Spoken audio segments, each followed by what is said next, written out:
Hello. So last time we were talking about the properties of the subatomic particles. That is, we saw the protons, we saw the neutrons, and we saw the electrons.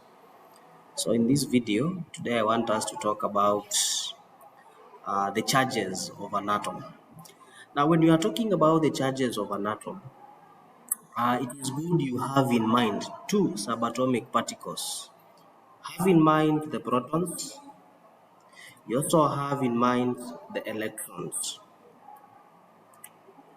Some of you might wonder why I'm not putting neutrons there. But even from the name neutrons, neutrons have no charge. They are neutral, zero, no charge. But as you can remember, the protons are positively charged, while electrons are negatively charged. Electrons are negatively charged.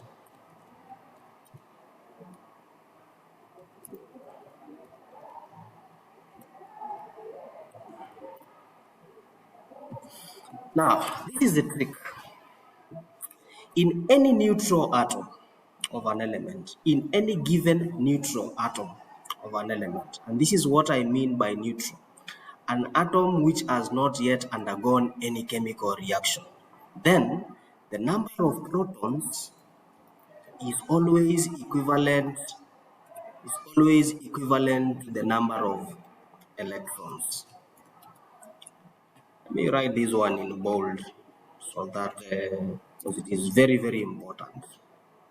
One is very, very, very important.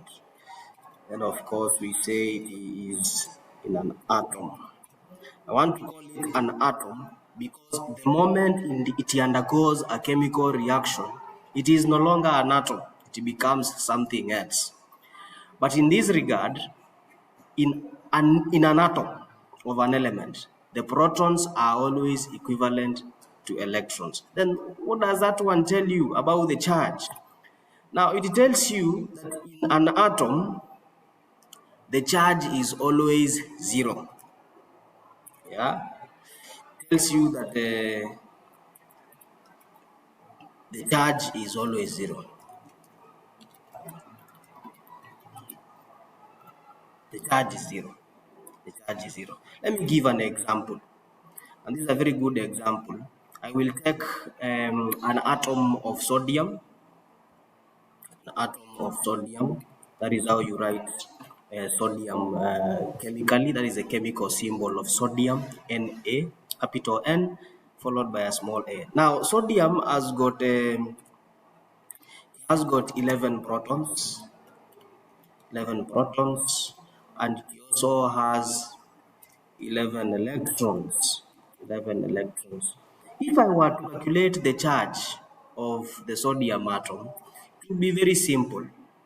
And I will say the charge is zero. Why? The number of protons and the number of electrons are same. So just imagine on your left hand you have 11 protons, then on your right hand you have 11 electrons. If you bring them together, then definitely you are going to get a zero. That is simple mathematics. Positive 11 plus minus 11, you get a zero. But I want to insist